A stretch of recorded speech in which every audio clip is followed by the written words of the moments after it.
Hi Komal. Hi, how are you? I'm good, awesome. Um, it is always good for the speaker to have all the people on the camera, have a face to all the names. Yeah. So requesting all the people on the screen, we have got Devin, Vishaka, Shweta, Elias, and Anshu, Amaya, Ajay. Let's come on the camera, guys. Hi Vishaka, nice to see you. Hey I Ajay. Hi Sanandika. I think for entrepreneurs, often the journey starts from visualizing and thinking a name, having an identity in mind. Uh, it's really essential to have uh, a nice masterclass on this and a good uh, piece of guidance as to how can people have a good start. And for those who are already you know in their journey, how there could be a course correction if need be, or how the brand building can happen 3 years into the business. And what can be the, because we have got a diverse bunch of questions from the entrepreneurs, and I'm sure through this session a lot of concerns and a lot of queries will be answered. absolutely. So I've received a lot of questions from the registrants, and I have something very interesting planned. I hope that I'm audible. I have a bad cold today, but I hope that you're still able to hear me, right? नहीं, एकदम clear आवाज आ रही है आपकी. Don't worry. And all right, so while we wait for a couple of more minutes, let us just introduce what the background of Komal is. I'm sure you guys, while attending the session, registering for the session, you all must have read about her company Morph, but a few lines from my side. So in one line, what is she trying to do is she's trying to create a better customer experience through a managed design ecosystem at Morph. They are working on creating an efficient ecosystem, a design ecosystem where businesses and creatives, the freelance community, can work collaboratively with ease. That makes it accessible. It can make design accessible, it makes it affordable and reliable. So why don't you share your thoughts and about what you are doing, Komal, at Morph? Perfect. This is actually a part of my presentation, a quick introduction to sort of what I work on. But if that's okay, we can get started, or do you want to wait a few more minutes? Yeah, actually, we are waiting, and I'm sure while your presentation will cover this, entrepreneurs को जब भी अपने business के बारे में पूछो, वो कभी कम नहीं होता. and बिल्कुल. हर बार हम जब बताते हैं कुछ अलग अलग चीजें ही आगे आती है, because there are so many things to it, and as an entrepreneur you have so many things to say. Absolutely. So it's been quite an interesting couple of years. We started bang in the middle of the lockdown, and it came from a very strong sort of use case where me being a designer faced a lot of challenges in terms of freelance design, right? There was consistent problems in finding the right clients and sort of following through the projects. And on the other hand, the clients that I did work with, the good clients, right, they had trouble finding good creative talent. They would come to me, a furniture designer, and ask me to create websites for them. And that ended up being such a chaotic situation. That was not once, not twice, but it kept happening over and over again. That's when I realized that this is a recurring problem. This is a gap in the market. And along with Prashant and Elias, I started Morph.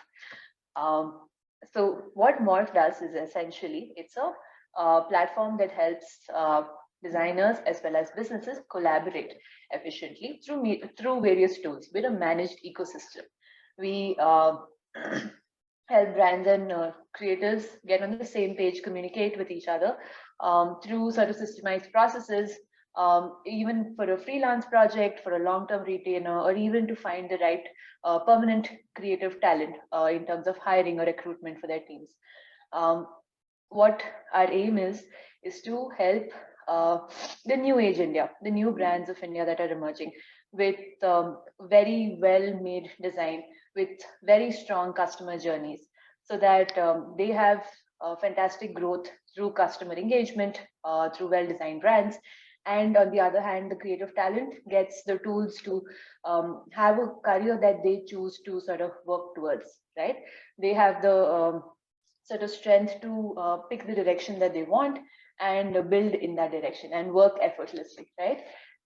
So this is a twofold sort of space where we're trying to empower the India of tomorrow and make India the design powerhouse of the world. So yeah, that's a little bit about Morph. In our 2 years, we've worked with 150 plus brands. We have about 2,500 designers on board, and it's an overwhelming and exciting journey to see that something that started as a small, kind of a quick fix to see that ये तो बस मुझे परेशान कर रहा है problem, it ended up being something that impacts so many people and so many more to come.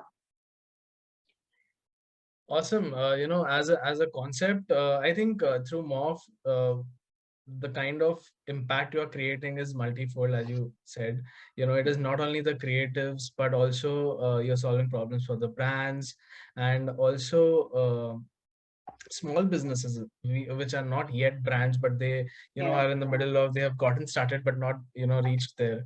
So that category, and we can imagine the kind of work creation is happening over here, job create, beyond, other than job opportunities, the work creation for the freelance. And this, we all know about this, how we are going towards the gig economy, and it is really hats off to you guys. Thank you so much. And I think the lockdown set a very good sort of scenario for us, where now the gig economy or remote work became widely acceptable. I remember going to so many sort of corporates and fighting with them as a designer previously and telling them, asking them for flexible work, right? As long as I get my task done, why do you need me to be at work at 9 a.m.? And it does not really help, right? I'm a designer. I like to think in the garden. I'll do much more better work there. But it was not acceptable at all, and people were not open to that idea, right? You work at any point of time. Nahi, I don't care. You have to sit in front of my eyes from 9 to 5, and then we will see, right? Yeah. But I think now people are much more open to the concept of having your team work across the globe, be just accessible across the screen, and sort of collaborate online. So yeah, I think it's fantastic. Lockdown है ना, लोगों को force कर दिया कि आपको ऐसे काम करना ही पड़ेगा. And then when things happened, the ball was rolling, and it was proved that yeah, it's possible that way. People were forced to change their mindsets and perspectives about working, flexible working situations. Awesome. So Komal, let's start. Before we get started with today's session, I'm sure this is going to be a power-packed one. And before we start, just a quick introduction. There are a few new names over here since we have kept this session open. About Tapstar Digital, the community. Tapstar Digital is a community of entrepreneurs, and we are here to create an ecosystem for entrepreneurs that makes the journey of entrepreneurs a little better. When I say making the journeys of entrepreneurs a little better, what I mean is right from marketing or any kind of functional support, we want entrepreneurs to look at Tapstar Digital as a community, as a one place solution or one-stop solution where they can meet their requirements, get their problems solved, and basically not get stuck in the process of building something meaningful. So while we are a small community of 250 entrepreneurs across India, across stages and across different niches, we are growing, and we are just exiting the pilot phase, and we are looking at how technology intervention can be used to scale up the impact. And we have been working under the guidance of MSME Secretary and the Startup India Startup India Initiative founder, Mr. Anil Agarwal. So we have been working under their guidance, and we have just been exiting the phase of pilot to explore how we can launch this thing more formally and have technology in place to scale up the impact. So as you know, to conclude in one sentence, we are trying to help the entrepreneurs in the hustle. That's what this community stands for.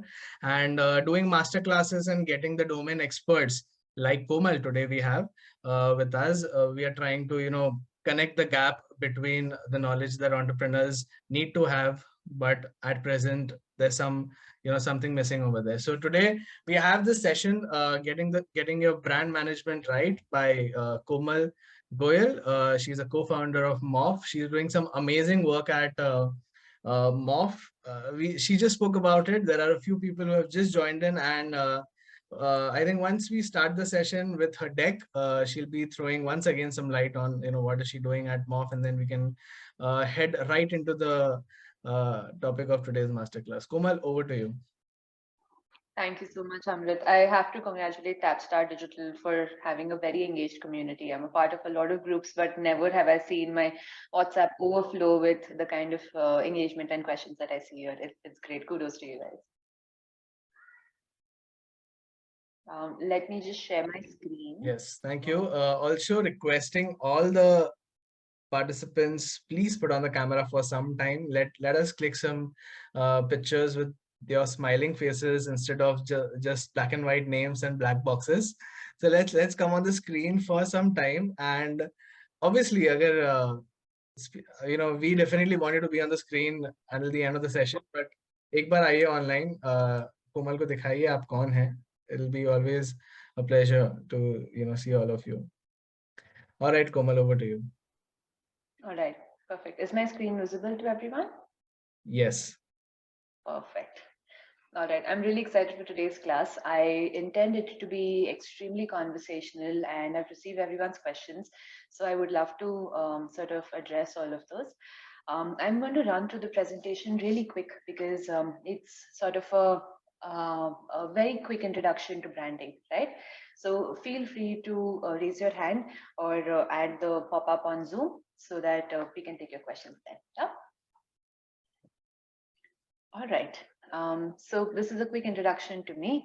I am a graduate of NID. I've worked with a lot of different startups, small and large. I have worked at boutique firms. I worked at government organizations. I worked at corporates. In this entire journey, realized that nothing's as rewarding as freelance, right? As having your direction to your sort of own career. And that is when I started working with a lot of brands directly, independently, to help with their brand strategy. Currently, what I do is that, but under the umbrella of Morph, I help brands create a better customer experience through a managed design ecosystem where I help them find creative talent. This is a little bit about my background. Yeah. The questions that we're going to cover today are importance of brand management, who you are, identifying values for your brand, characteristics and traits, to sort of personify what your brand is if it were a human, right?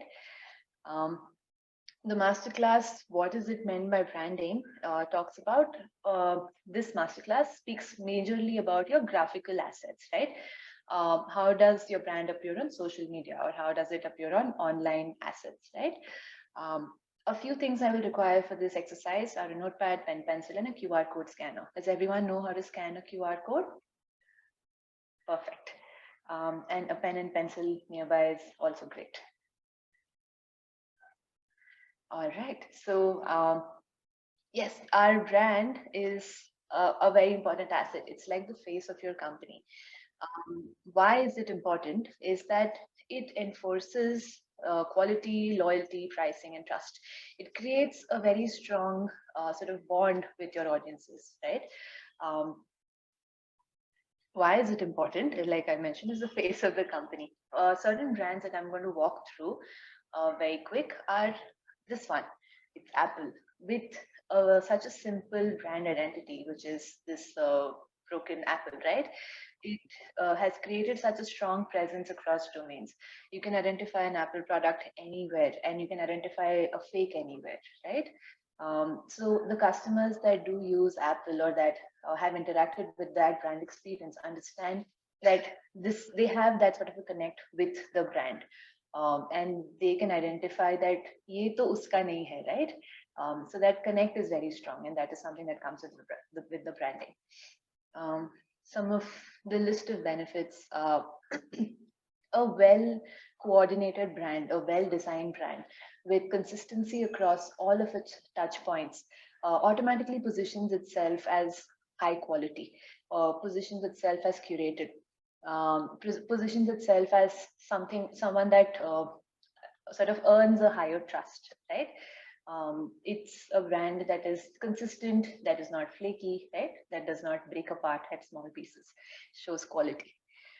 Some of the other sort of benefits of branding are that it, in general, as a brand, it appears much higher quality, right? You would have better employee retention because your employees are proud to be a part of that company, right? You just appear like someone who is well coordinated as a brand, right? You're able to hire better talent, and you have a much better sort of presence in a community and in a network. When is it futile to create a visual brand identity? There are certain instances where either your target audience does not exist, right? When you basically have no audience, or you have just one audience, right? Like, for example, HAL, their primary customer is the government. So they primarily do not require a rebranding. If you interact with people, if you interact with multiple people, right, your audiences are large, you require a brand sort of identity where there are multiple people who need to understand what your brand does, how it feels, how does it interact, right? And create a connect with your brand. That is why a brand identity is extremely crucial. There is a 5-step method for the branding process, which is to define your core values. Here you start with sort of identifying what your brand stands for. So let's say if the brand is a person, you want to put down 5 adjectives for your brand. For example, with Morph, we want to say formal, we want to say creative, we want to say playful, we want to say sort of out of the box thinker, right? And we want to say a mentor or a guiding figure, right? So we are not the hero of the story, you are. And our job is to help you achieve your biggest goals. So what you want to do with your brand is identify what 5 attributes that you have for your brand. If your brand were a person, what are the 5 adjectives that you would assign to your brand, right? Now, using those brands, you want to position those, position the brand in your sort of target audience's minds, right? So what you want to do is you want to define your target personas. Are you guys with me, or am I going too fast? Perfect. Okay, I see a lot of nodding, smiling faces. Perfect. So yes, we're at defining our target audiences, right? So with the target audiences and the ideal personas, what you want to do is you want to understand who my buyers are, right? You have to know them as well as you know your closest friend. You want to know what their hopes and dreams and aspirations and nightmares are, right? You define what age group they sort of belong to, what demographics they belong to, what are the things that they worry about, and what are the things that they care deeply about, right? So for example, let's say you're an edutech platform, right? And you probably help kids sort of get into colleges abroad, right? So your target audiences are primarily parents of these children, right?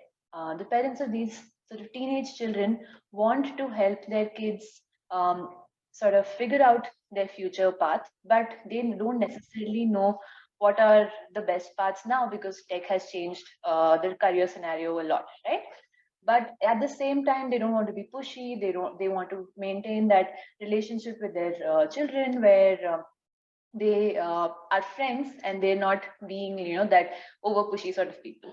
So you have to understand those aspects to that core and to that detail, right? Detail down that entire customer persona for your target audience. The next thing you do is brand. After you have your attributes and your target audience defined, then you create your brand. So for these target audiences, what kind of brand actually makes a mark in their hearts, right? The next thing you want to do is express. Using the brand, you want to sort of create touch points, and then you measure about how interactive the touch points are and how much love you're receiving from the brand. I think I covered a lot of sort of slides in the front in this one, but I wanted to really sort of show that wheel. Yeah. Okay. Yes, I think this is the first. How do you define the core values of your brand, right? You define your core values, businesses. What are the drivers? What are the hopes and dreams? Yeah. Let's do a hypothetical case study like the one that we took about the EduTech platform, right? We are also sort of considering a baby food business exercise. For this brand over here, the consumers are children, right? They're the babies, but the buyers are the parents, right? So your narrative has to be different. The children are not going to be the decision makers in purchasing the product, right? So your storytelling or your narrative has to be directed to the buyers. Even though it is directed to the buyers, it has to keep in narrative or keep in mind the effect that it has on the consumers, which is the babies, right? So you want to not necessarily describe it from the perspective of the audience, where in this case you cannot say just this is yummy and this is sweet, right? But from the parents' perspective, you also want to say that this is extremely healthy, but also yummy, right? So you have to keep in mind who the buyers are, not just who the users are. This is a little bit about what we do. I'm just going to jump. Believe in the process, who you are. This is what we spoke about, putting in the attributes in place. Are you guys with me? Does anyone want to take a case study? Bharati, do you want to speak about your brand and tell us a little bit about your brand? We will start doing attributes with you. You're on mute.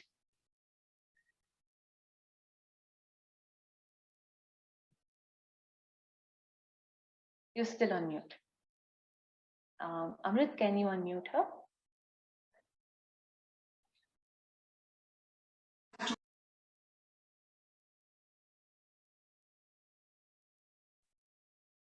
Yes. Yeah, now I'm okay. All right. Hi, I'm Bharti, and I'd like to introduce you to Ashma Khanna as well, who's also my partner in the business. So this is, we are in the Ayurveda business.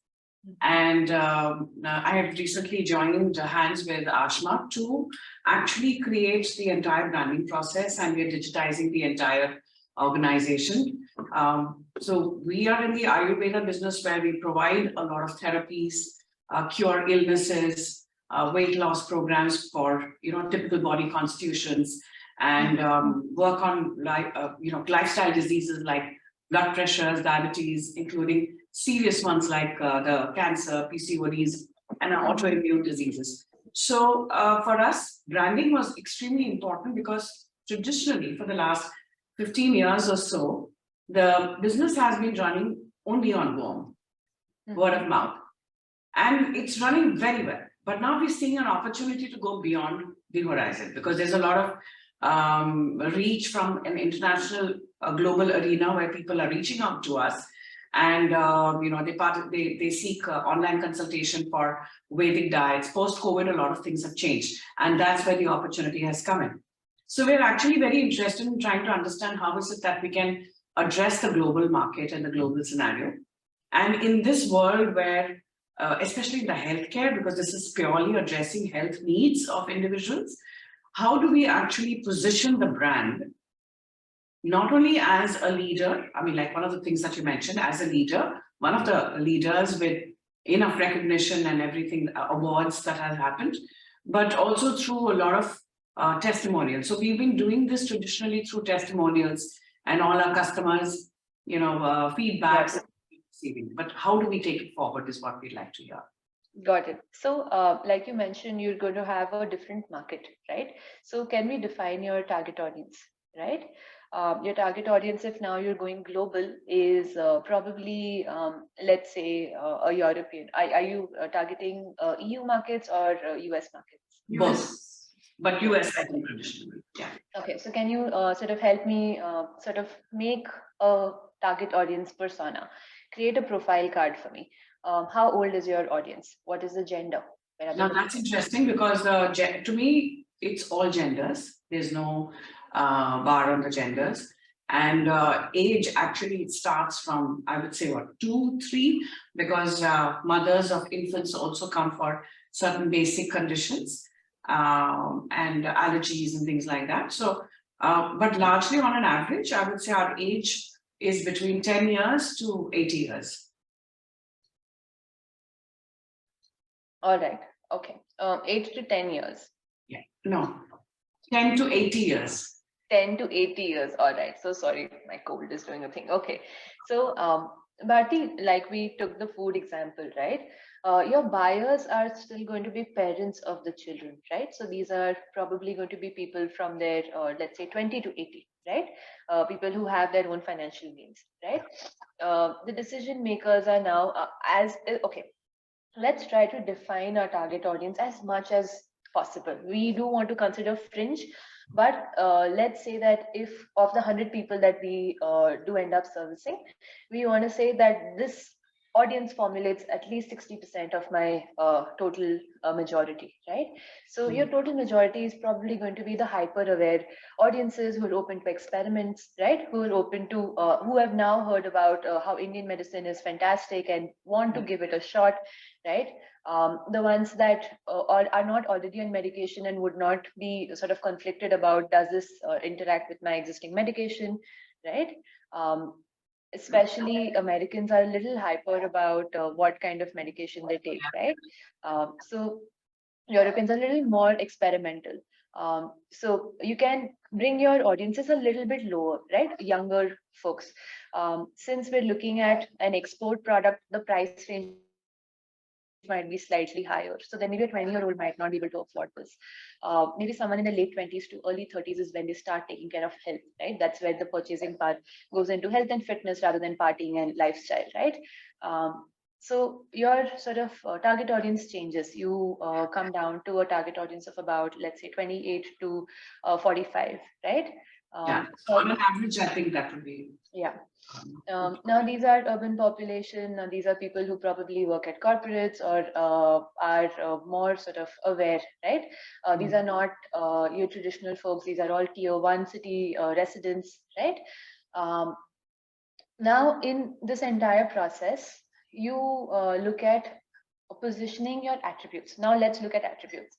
What is it that you want to tell them about your brand? Right? What I would recommend is that for your brand, which is Ayurvedic specific, right? You want to say that you speak about purity, you speak about nature or organic, right? You speak about wellness, you speak about authentic, yeah. You speak about traditions, right? And you speak about it being sort of local but global, right? It comes from India, but it works for the world, right? So then these are your attributes, and then according to that, you sort of center your new brand perspective. So even if you're creating something that, like for example, Fab India, right? It's a very for India kind of a logo or an identity, but it's very global. It does not have extra ornamental detailing, right? You will not see anything that at Fab India in any village in India, okay? That's not a direct interpretation of any of our crafts. They have modified it to make it global, right? So you want to have that sort of a balance between your sort of what you're trying to come from and what you're trying to go to, right? So am I hearing you say that make it a narrative of where you've come from and what is it that like you'd like to do? Yeah. So that is what your attributes are. Yeah. So once you have those attributes defined, then your sort of branding process becomes very easy. Once you have those attributes defined, you weigh everything against those 5 adjectives, right? You look at your communication, you look at your visual language, you look at anything of that sort, your packaging, any of your touch points, everything is weighed against the metric of those 5 attributes. You said communication, visual imaging, brand experience, packaging, all your customer touch points. Okay. All right. We'll move back to the deck. Thank you. Thanks so much. Thanks. Not a problem. Happy to take this case scenario. I think this is a very unique sort of scenario to take. Yes. So yeah, who you are, like we defined over here, you go with your core values, the DNA of your brand, a marketing mix, and your brand association, right? So, for example, in Bharti's case, her core values are purity, healthcare, right? The DNA of the brand is that it's core traditionally Indian medicine that is made for the world. The marketing mix and the core processes are going to be talking about how the lifestyle of people has changed, right? How this is a part of inner peace, right? This is not like a quick fix or a band-aid, but this is something that comes from within. Your brand associations could be with more sort of health and wellness brands, right? New identity, logos, fonts, typography. These are all tools that you use to create your brand persona, right? You take care. These are all the elements that you sort of put together that have to be in sync so that your brand looks cohesive across platforms, across all touch points. Yeah. Let's do a quick exercise. I want everyone to sort of chime in here and put in the chat. How many logos over here can you identify?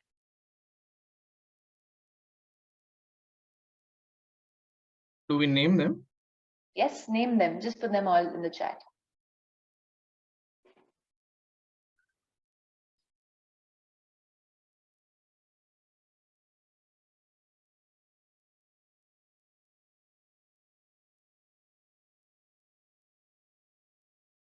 Oh, sorry.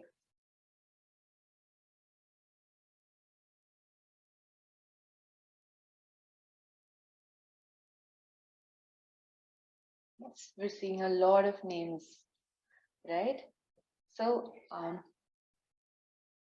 now the purpose is that all of these brands that we're seeing over here have fantastic brand identity. Their touch points are very well defined. There's no Kingfisher. There's Emirates.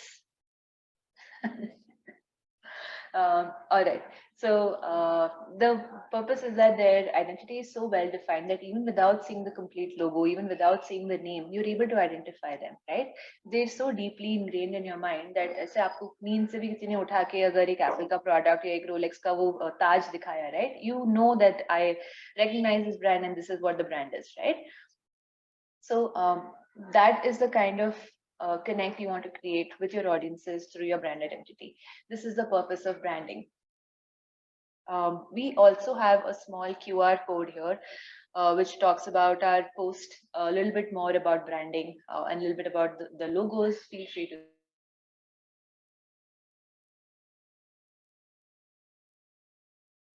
a second here, please.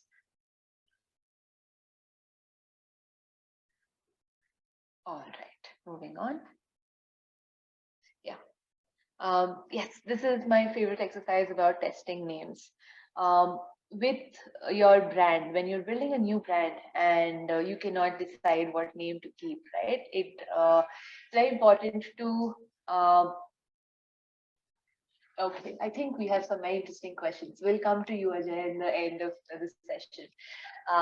Yes, with the branding exercise, when you're starting to name your brand, it's very important to separate your personal sort of liking and dislikes from what your brand is supposed to be, right? You cannot be like, I like the color red and hence I'm going to make my logo red, right? I think that's a very wasteful way of doing branding.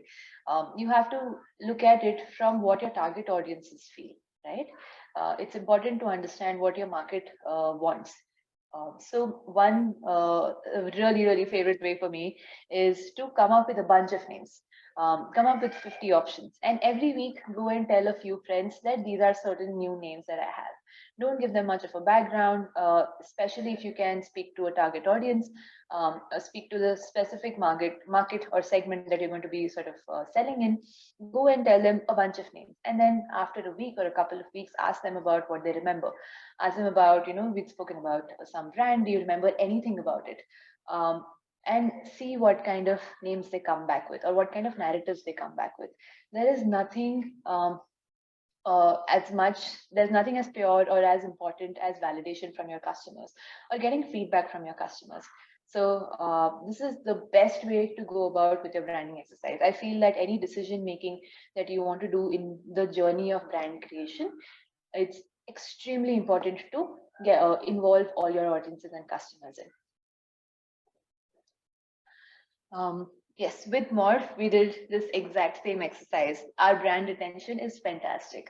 The number of times I have walked into an event and had people come and tell me, oh, wait, right in the middle of my pitch, right? Wait, I know Morph, I know this.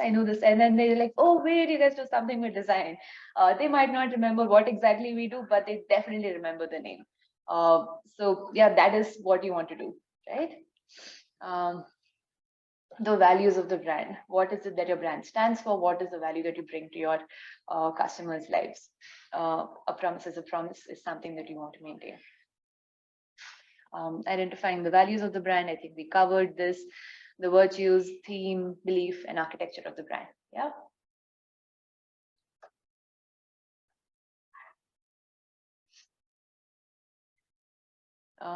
Adjectives and then mood boards. Yeah. So sorry, just give me a second. I'm so sorry about this. Horrible cold today. Bangalore has been hot and cold. All right. So yeah. Yes, these are the attributes that we define. With those attributes or adjectives, you create mood boards. Mood boards are abstract graphical representations for a brand to depict any complex layered sort of thought process or a feel or a mood. You use a mood board. A mood board is a collection of visual elements that are very abstract. Um, any questions? Did this completely fly over? Mood boards are designers' favorite tools, but they intimidate brands very, very often. So the way mood boards work is you put in images that feel like a certain adjective, right? Um, you gather some colors, textures, patterns, prints. It does not have to make sense individually. It has to make sense collectively, right? So when you look at this mood board over here, what do you feel like? Can you guys give me adjectives? Let's do that exercise. I have a question here. Can I ask? Of course. This is a very interesting spot because, we try to do a mood board with colors and we try to bring in some, images of something that will resonate with class and, with a certain brand identifier. Yeah. And we thought we would do a great job. Somebody came and said, have you switched your business to furniture? I said, what? So so he said, what is this? What have you put up on your Instagram? So I said, okay. So I said, no, that's a mood board. He said, what's that? So then I realized that mood board is something which is so internal. And audience, how do they connect with that is going to be very important. So what would be your recommendation for how do we make a mood board relevant to the audience? Okay. That they can understand. Got it. So the mood boards are not for the audiences. Mood boards are for the brand. It's a tool that you utilize during your branding exercise. Any software or website for mood boards, Pinterest and PPT. That is where, or like in fact, cut up magazine and stick it on paper, right? It's a collage of images. What you do with your mood boards is not for your audiences at all. It is for you to understand that how does my brand feel, because it's important to detach your personal self from the brand, right? You know what I think the brand is and what the brand is supposed to be. It has to feel consistent across people, right? It should feel the same to multiple people.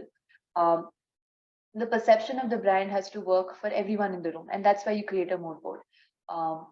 So let's take an example of this one. I haven't seen any attributes in the chat. Guys, everyone, please put in some attributes about what do you think, or what are the sort of adjectives you would assign to this mood board?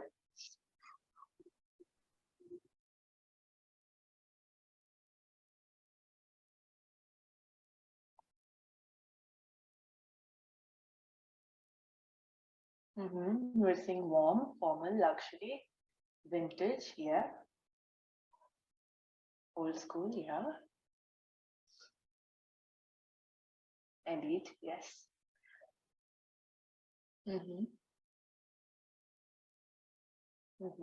Cozy, class, yes. Comfortable, vintage, 60s. Okay. Aristocratic, sophisticated. Yeah. So now we see from everyone that everyone is more or less aligned, right? It appears like an old school, vintage, old money kind of a charm, right? It's slightly warm, it's very masculine, it's very British, right? So there's a certain kind of a mood or a certain kind of a feeling that comes, which is more or less depicted, and everyone sort of perceives a similar kind of feeling from that sort of image, you know. So this is not something. So a mood board is a tool that helps everyone understand what is the perception of a brand or whatever that you're trying to communicate from the mood board. Um, it it is made with abstract visual elements. Abstract is the keyword. You do not go into the details of each and every image. Um, and collectively, it depicts a certain feeling. These are certain elements that are a part of your brand kit, which are word marks, glyphs, logos, collaterals, textures, backgrounds, right? Along with certain sort of layouts and templates. As you can see for this presentation, this is a template that Morph uses across all presentations, yeah? So it ensures consistency across touch points.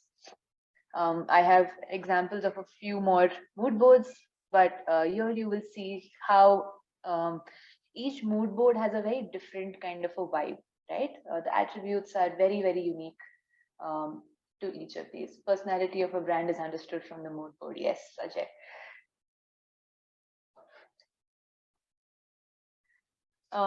What appeals to the customers is your, like we spoke, your brand has to keep your audiences at the forefront. You have to understand what their hopes and dreams and desires are. Like for example, with Royal Enfield, that adventure, that wanting to go beyond my normal life is something that it brings about, right? Royal Enfield is extremely popular because most of the audiences that have Royal Enfield mostly use it to go to office. Okay, they're urban citizens or urban residents, but they like to have or feel like they have this additional persona which is more adventurous, right? That is beyond their daily office life or daily urban life, right? So that is the sentiment that Royal Enfield taps into. That's why it's extremely important to understand your target audiences and create a brand narrative based on this.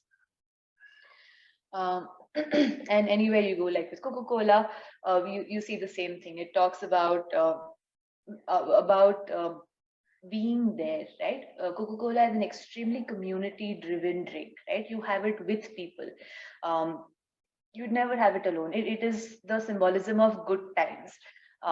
So it sort of creates that sort of a warm feeling of happiness. Okay, well, let's go to characteristics and traits. We've also covered this: names, emotional benefits, when do they consume, where do they consume your brand, right? And what exactly is your brand? So with Morph, we usually have these sort of elements which talk about what is it that we do, how we do this, or what are the things that we cover, right? Let's yeah, I mean, I think we've covered all of this. We can jump. Oh, this is one of my favorite brands. I love their touch points. Okay, they have this really strong purple, which gives a sense of luxury yet playfulness, right? And purple is a rare color in the food industry because purple naturally is related to poison, or but I think Dairy Milk has done a fantastic job of making purple appear like royalty, right?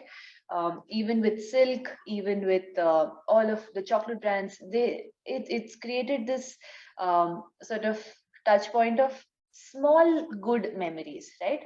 It's very intimate. It's not the kind that is meant to be shared with everyone. Like Coca-Cola is meant to be shared with everyone. It's a very public joy, right? Dairy Milk or Cadbury is a very personal joy. It's something that you have by yourself or maybe with someone very special.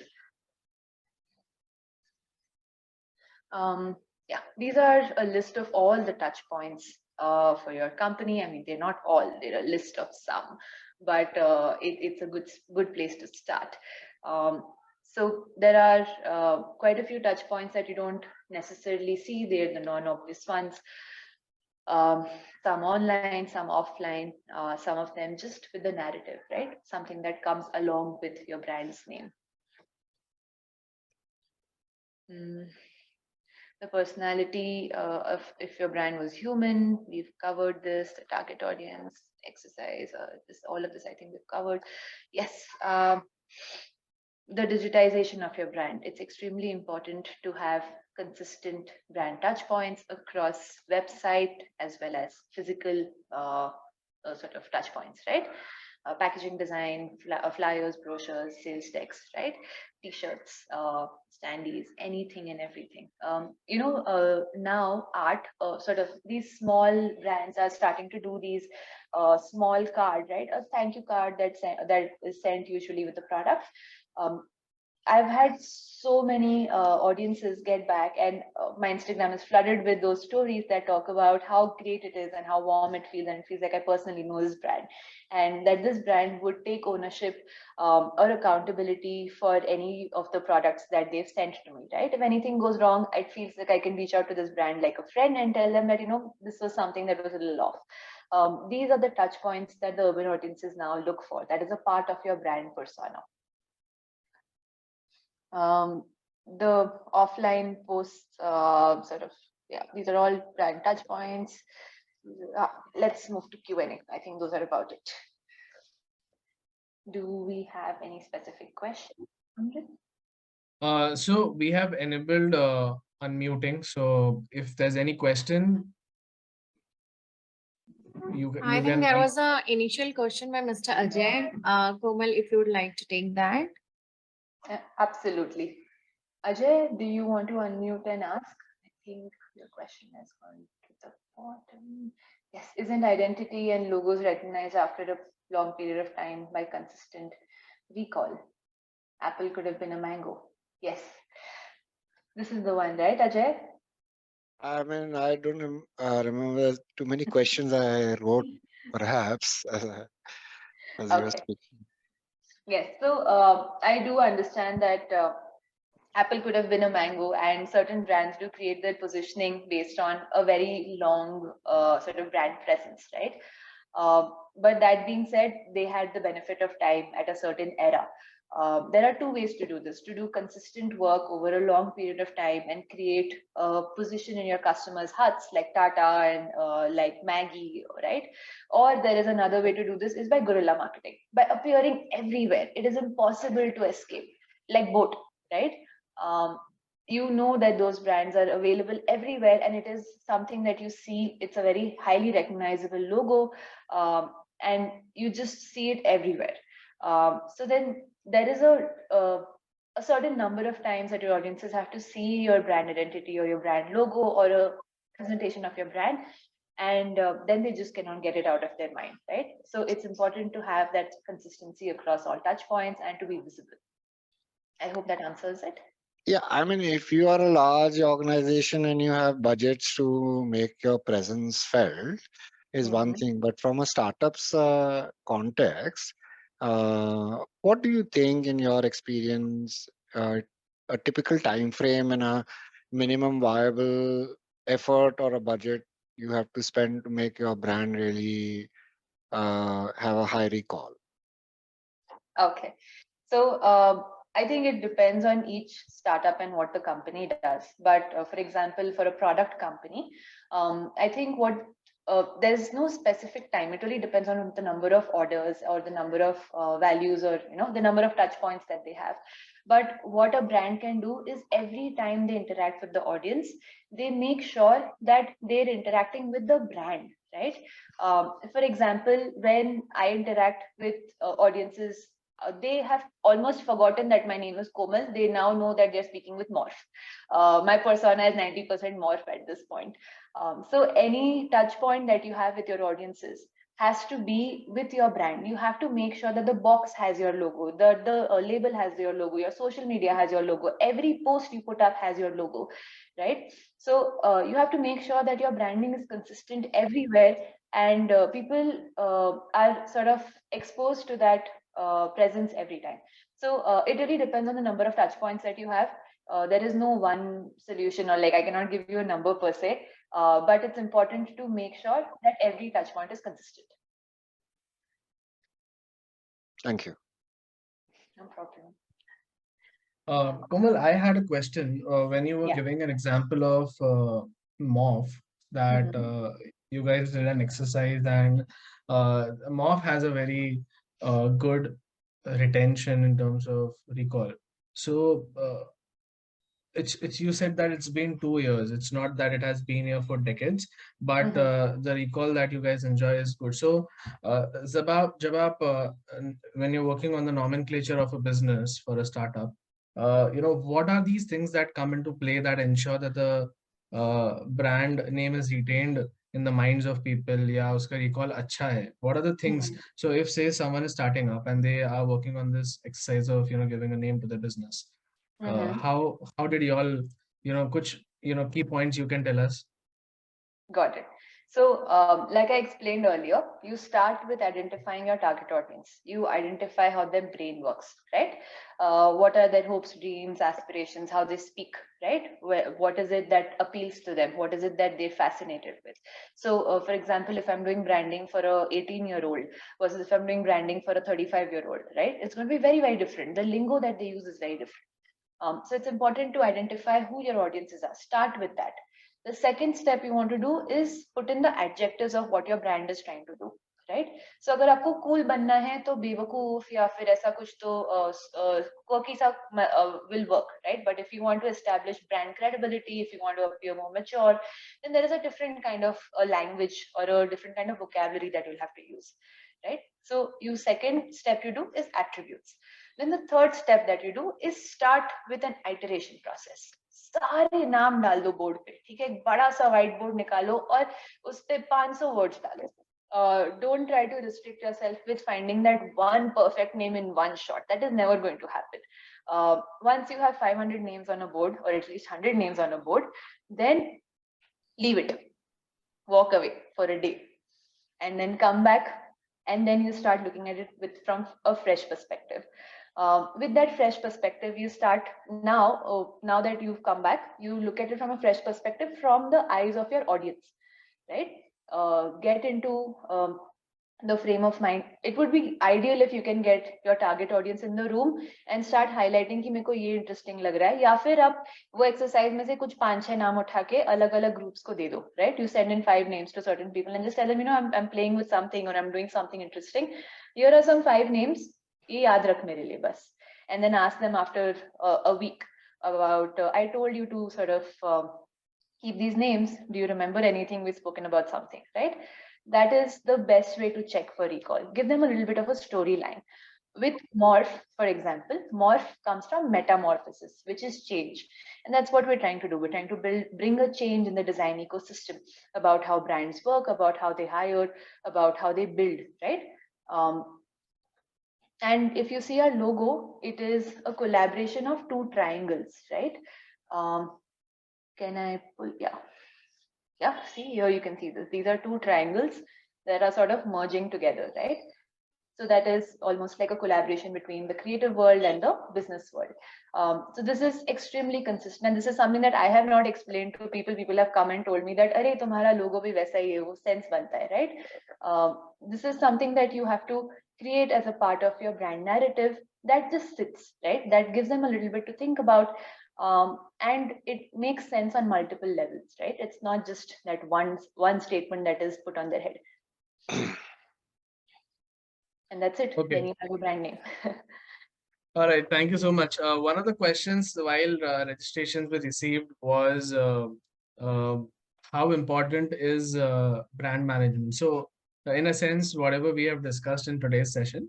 So, from a B2C perspective, we talk about recall, the mass market, and how people retain or recall the brand. But when it comes to B2B, how easy is it to do it, and how important is it to do it?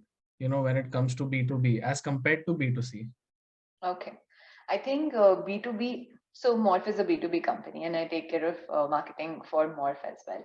So I think in today's day and age, it's important for every brand to have a fantastic digital presence, especially for B2B.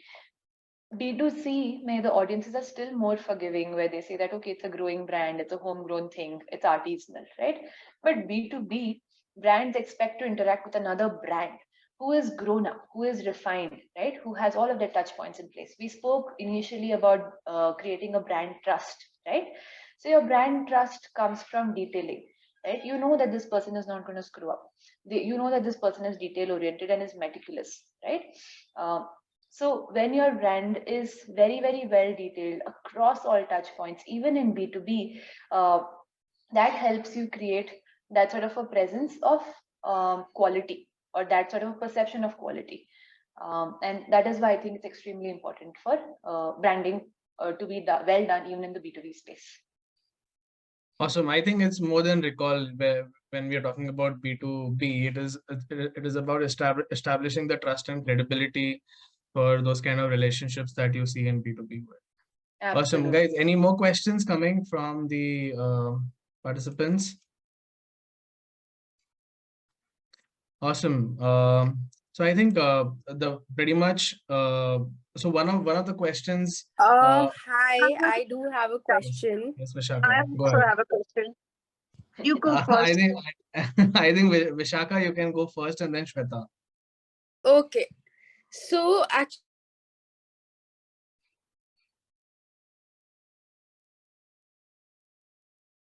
You're not audible. Vishaka? Vishaka froze. She lost connectivity, I guess. All right, then Shweta, you go first, and then I think Vishaka, once she sorts it out, she can go. yeah. So Komal, I really appreciated the whole mood board and everything you have explained about the brand. Since I'm also trying to create a brand which is into a very niche segment of high jewelry, I am facing difficulty in finding the right packaging for jewelry. Because normally what is happening, even if I'm going to the B2B shows and all, they're regular packaging. There's not something which is very, which could be, just a Tiffany came up with that box, which was unique to Tiffany. So how people identify Tiffany with that blue box. So with Akasan, even if I'm trying to create and make an identification with the packaging, I am still not able to find the right approach towards it. So what you could suggest me on that? Got it. So, Shweta, there are multiple ways to take on customer touch points, right? With a young brand, it's possible that you cannot do everything customized, right? Exactly. You cannot go and make your own gourmet box or something of that sort. So what you want to do is create other touch points. With that standard box that you can find in the market, you can probably add a sticker to it or a label to it, or you can add a small spin to your. You're on mute, Shweta.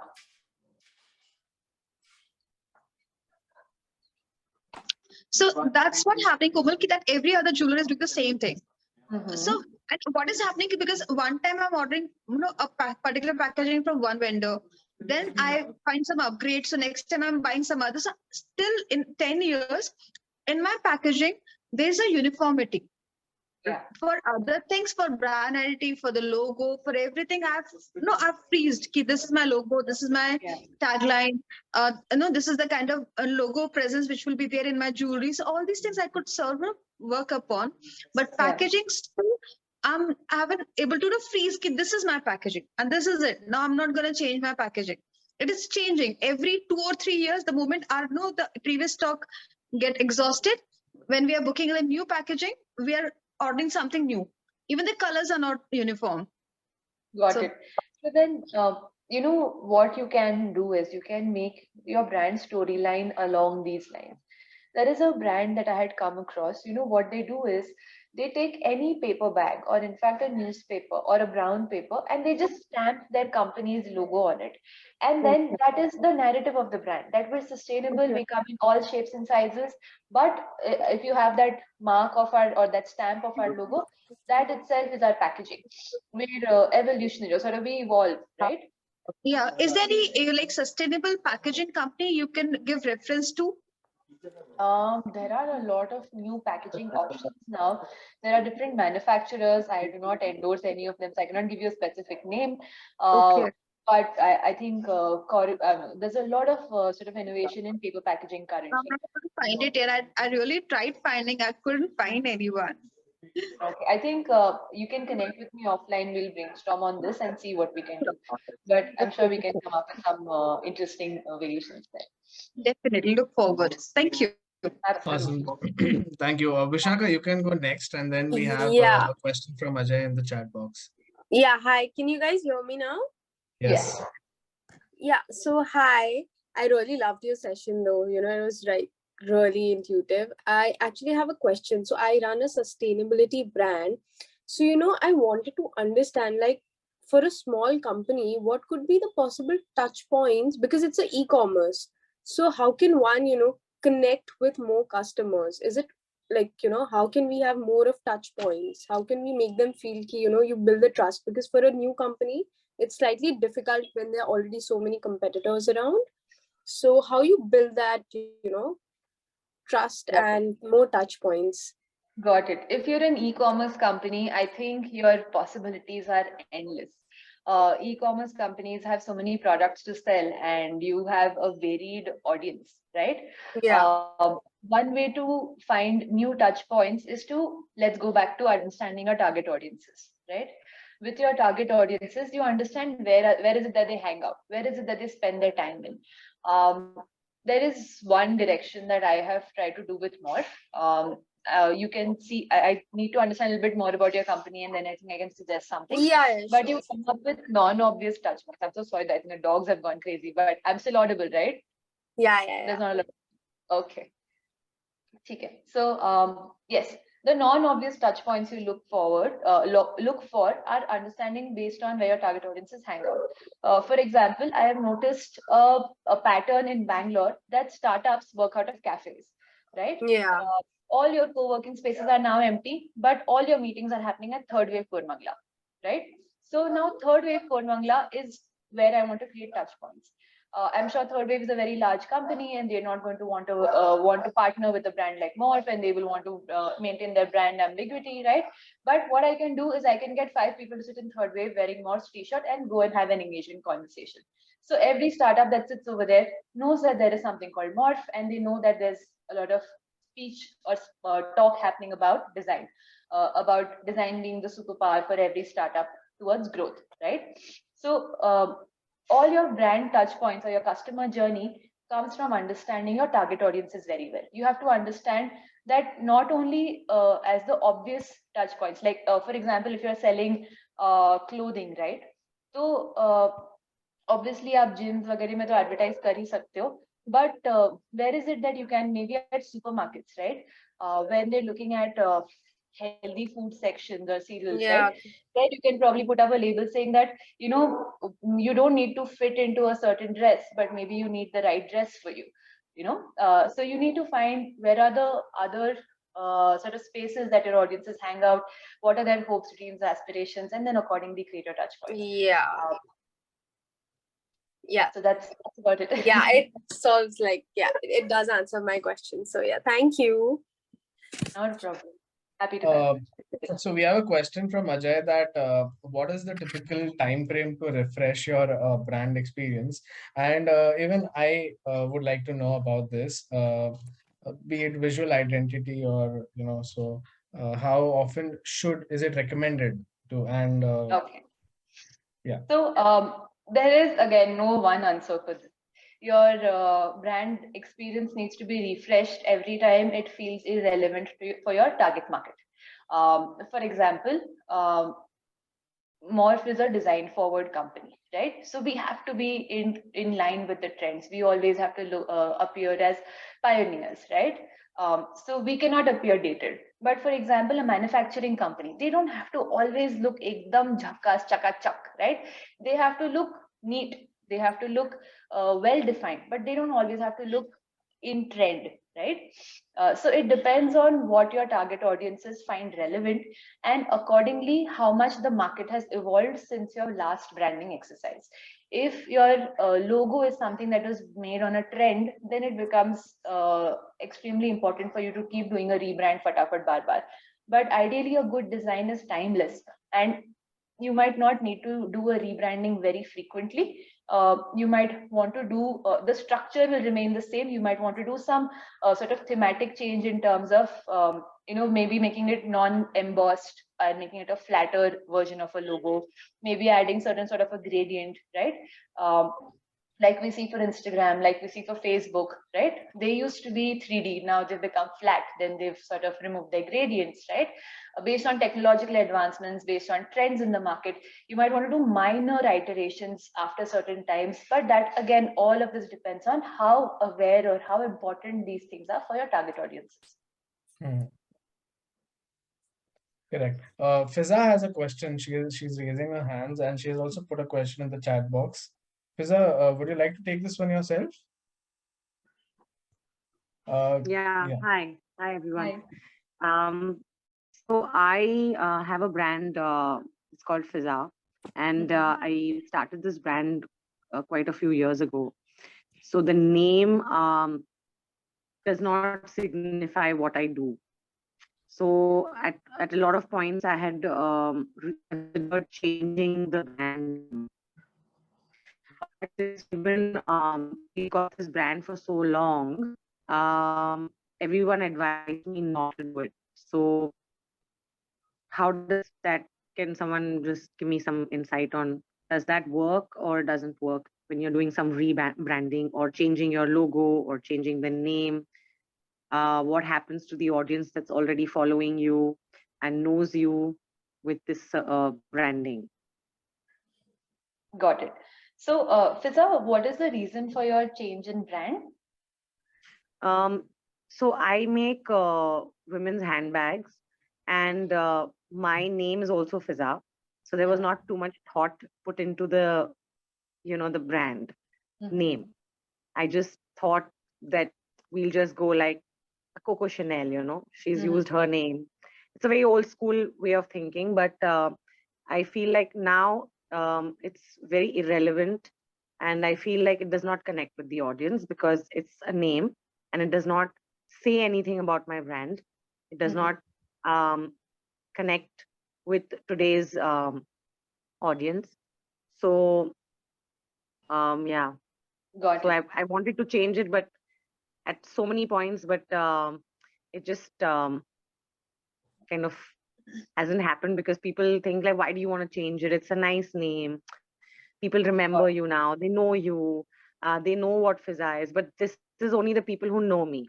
I'm not touching the people who don't know me at all. Got it. Which is, so, this is my point of view. Yeah. Got it. Fiza, I have 2 recommendations for you. One way to do this is, if you feel that the name Fiza by itself is irrelevant, you can probably add a tagline to it, like, for example, Fiza luxury handbags, right? Or an alternative is to do a complete rebrand. If you feel that a complete rebrand is something that is a direction that would benefit your brand better, I personally, from a marketing perspective, think it's a fantastic opportunity for you to create a big splash in the market. Do a bunch of trailers, do a bunch of coming up soon. We have new a new launch for you. Do giveaways, do a bunch of activity around your rebrand, and create a big splash on your social media. Use this as a marketing opportunity, and then do a rebrand. It gives you a fantastic, like a good month-long festival sort of content, to create that new brand. But even with your new brand, you establish that all of my previous sort of brand values remain the same. We still stand for quality, we still stand for customer centricity, we still stand for honesty, right? Whatever it is that your brand attributes are, you want to enforce that this is what remains at the center of our hearts, even though we now come in a new flavor. Okay, so you think it's a good idea to do that, to rebrand it? Because I feel I don't feel confident also. So so thank you so much. Yeah, that makes sense. Absolutely. I cannot make a decision for you. It's your brand, but I think there are 2 ways to do this. One is to add a tagline, or you can do a rebrand. Okay. All right. Thanks, Komal. Not a problem. Happy to help. But Pizza, I think it's a nice name. Yeah, I'll be very honest as a like customer also. It's a very nice name. There we go.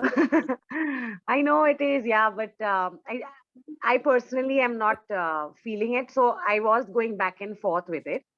Then you And get that's why this how long you have question. been doing this? It's been how long? It's been a good 8 years since I have Then this I brand. don't think you should go back because trust me on this rebranding is like scratching, starting from scratch. And you've already, given your See the 8 point of years view to I've got, yeah. yeah. So honestly, because even I'm a founder, and if anybody asks me why Akarshan and change, I said no, this is Akarshan, and there's a reason behind that. You had this vision of Coco Chanel, which was very right, but I didn't put my name into my brand because I had another vision. So we all worked with a vision. Right. So I think as she mentioned, even I mentioned in my previous talk today, that the core value remains should be like you, because when you thought of this brand, you thought of this name and everything connected that time. So I think you should keep Yes. the crux as it is. You may change your logo or some turn around here and there, but the name should Yeah. remain the Fizza. It's really nice name. Right. Okay. Yeah. I Okay, think thank you. I think even Thank even you for I that. love personally, even I love the name Fizza. But I'm getting some thoughts. I'm getting some thoughts of tweaking the names here and there, and because it's a nice name to remember. I don't know. It has that thing It that has good recall value, Yeah. you think? yeah, why And, why people remember yeah, Moth? I think that's the reason why people will even remember Pizza, because it has that thing which it takes for a Okay. brand to stay in the mind. And we I are think more than like, happy, I think, to take this up in the group. yeah. And if you're In the looking at Sure. traditional bags, then the name is all the more appropriate. So if you're doing those traditional potlies or those bags, No, so I'm not. So basically I do very minimalistic and colorful bags. I okay. do bags that you don't typically see. You should visit my Insta page. But So we so met her at Mumbai. We met her at the Mumbai catch up, and she had carried her bag, and they were a Nice. classic. That was a classic bag that I saw with her. And Pizza, I also suggest use the polls option in the group if you want to bounce off with the community. That you should change the name Pizza, that stands for your handbags that you have given it about right, almost a right, decade back, or no, or maybe a few names that you want to take, that what do people resonate with. Please feel free right. to use the poll option in the community and just take the opinion of the entrepreneurs ultimately. And it is uh, Yeah, I dominated get a by good women, sense of so what the community is also like. This is my target audience, the people in the yes, community itself. so So you could use that, yeah, you could use that. sure. Awesome. Fiza, one more small hack is that you might want to just add a few SEO friendly elements to your brand if you want to find new markets, right? That's, I think, the concern that you mentioned, right? So, like we discussed, SEO. Fiza, but luxury handbags, right? I So, see. Okay, okay. yes, You mean that way. anyone All right. searches handbags will get to see Fiza. Immediately. All Yes. right. Okay. Any more Okay. questions from the participants? All right, all right. So it has been more than an hour. It has been a wonderful session. Excellent questions. We have noted down the questions. And Komal, thank you so much for taking up all the questions and answering these. We'll be glad to continue the dialogue, this conversation in the community. Those who are not a part of the community, a few of the names that I see are new. You guys can get in touch with us.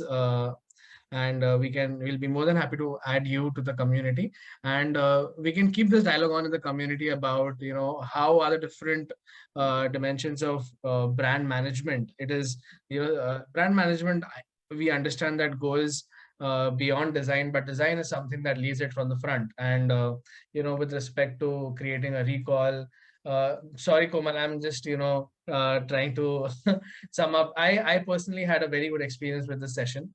And so your thoughts on brand management, the customer touch points, and that point about B2B beyond design. It is about building the trust. Beyond recall, it is building trust and things like that. They were really good. We look forward to get into the depths of brand management. Maybe you spoke about mood boards, and we could run some polls and see if people are interested in certain specific areas of brand management, and have you again maybe for a masterclass that talks about these things that add value to the community. So I at Tapstart, on behalf of the community, we really appreciate you doing this for the community, and I'm sure it helped a lot of people over here. Closing statements, Komal, and then we can wrap up the sessions. Absolutely, this was a fantastic class, and I want to thank the audience for being extremely active and engaging and supportive. I had a fantastic time, and I hope that you guys did too. Thank you so much. Yes, yes. Awesome, Komal. Thank you so much. We look forward to more such sessions with you.